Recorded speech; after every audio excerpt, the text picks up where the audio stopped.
of its business. Here in Flan, just outside Paris, a factory that's built Renault since the 1950s is now being reworked for a new future. The whole purpose of the Flan factory that we converted from being a combustion engine assembly vehicle plant into a circular economy hub, fully dedicated to the refurbishment, remanufacturing and repurposing of car components, including the battery. The production line has been entirely changed, so we don't assemble vehicles, we refurbish them. So it's a refurbishing lines, remanufacturing lines, so it's a different way of producing and reproducing. Across various parts of the Flan complex, reskilled workers are renewing engines, mending batteries and refurbishing old cars of all brands that have been traded in so that by the time they leave the plant, they seem as good as new. If you create closed loop between your end-of-life vehicles and your new vehicles, then you regain a bit of control on your materials. If you consider end-of-life vehicles as a resource and not a waste, then you regain a bit of an independency and a sovereignty of your key strategic materials. So hopefully, in the midterm, we can ramp up the share of closed-loop materials within our car. Well, here we have the finish line for the engines. They have been disassembled, they have been scrubbed and cleaned, and now it's time that they've been put back together to see they actually switch on. And I'm not someone who's ever committed violence, and yet massive violence was committed against my companies, massive violence was threatened against me. Who are these people? Why would they do that? How wrong can they be? They're on the wrong side of history, and that's an evil thing to do. Do you see yourself, and are you committed to still being the chief executive of Tesla in 5 years' time? Yes. No doubt about that at all? Well, no, I might die. They saw it as being at the forefront of the climate crisis, and now people are driving around with stickers in their cars saying, I bought this before we knew Elon was crazy. And there are also people who are buying it because Elon's crazy, or however they may view it. In terms of political spending, I'm going to do a lot less in the future. And why is that? I think I've done enough. Growth is the essence of life. So at First Bank, we continually develop innovative tools to help nurture our customers' finances. With all financial solutions, we have been inspiring growth by helping businesses flourish for over 130 years, investing in people, their projects, and their communities for the economic benefits of all. You first. First Bank.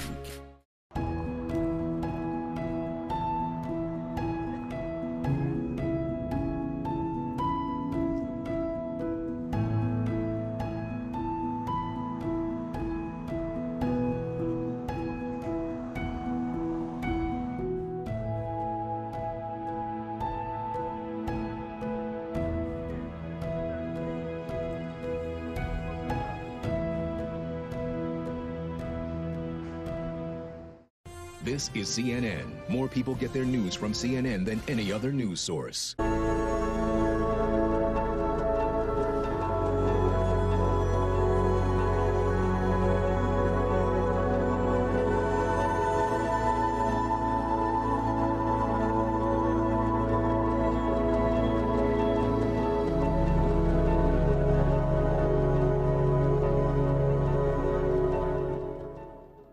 We begin with new developments. The U.S. has obtained new intelligence suggesting that Israel is making preparations to strike Iranian nuclear facilities. That intelligence confirmed to me and my colleagues Katie Bow-Lillis and Natasha Bertrand by multiple U.S. officials. An Israeli strike would be a brazen break with the Trump administration policy to pursue a diplomatic deal with Iran. It would also risk a broader regional conflict within the Middle East. The officials we've heard from caution Israel has not made a final decision, and there is disagreement inside the U.S. government about the likelihood of an Israeli strike. However, The heightened worries stem not only from public and private messaging from senior Israeli officials, but also from intercepted Israeli communications and U.S. observations of Israeli military movements that could suggest an imminent strike. That according to multiple sources familiar with the intelligence. Two sources say the preparations the U.S. has observed include the movement of air munitions and the completion of an air exercise. But those same indicators could simply be Israel trying to pressure Iran to abandon key tenets of its nuclear program. Even so, one person familiar with the intelligence tells CNN, quote, the chance of an Israeli strike on an Iranian nuclear facility has gone up in recent months. I'm joined now by Aaron David Miller. He's a senior fellow at Carnegie Endowment for International Peace and, of course, a longtime diplomat in the Middle East. Aaron, always good to have you on. Great to be here with you, Jim. So first question here is, do you see circumstances under which Israel would strike Iranian nuclear facilities over U.S. objections? Hard to believe. I mean, the one circumstance would be a fundamental break in terms of what American intelligence and Israeli intelligence have to say about Iran's not just development of enough fissile material to make 5 or 6 weapons, they have that, but weaponization. If there were such a difference of opinion and the Israelis were confident, they'd still seek American acquiescence. Under these circumstances, Jim, 4 months into a Trump presidency, growing frustration in the White House, 4 rounds of negotiations, the president seems determined he doesn't start wars, he ends them except trade wars. I would be stunned. It would strain the bounds of credulity to the breaking point, in my judgment. If we woke up tomorrow and the Israelis had launched targeted strikes against key Iranian nuclear facilities, I don't think it's imminent.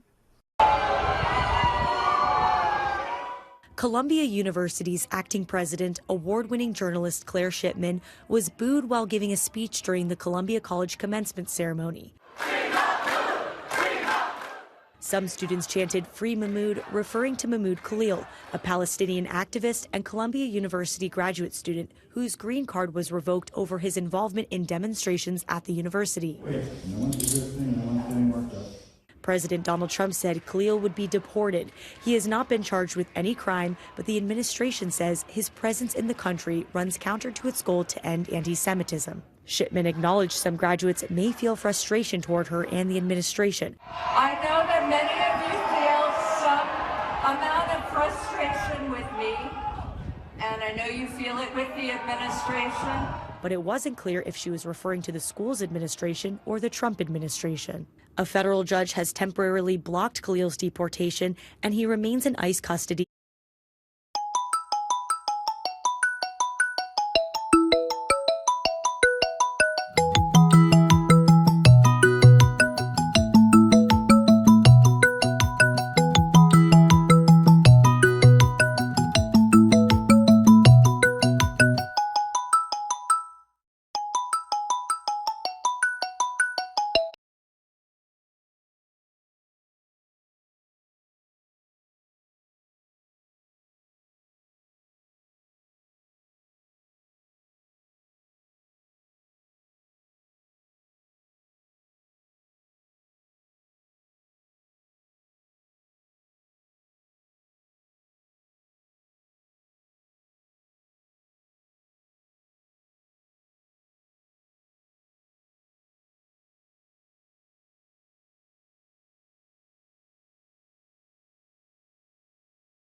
someone or something.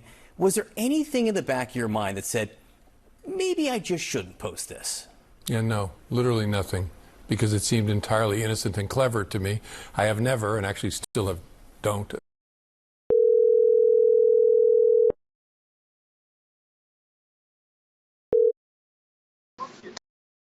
Yêu em ạ.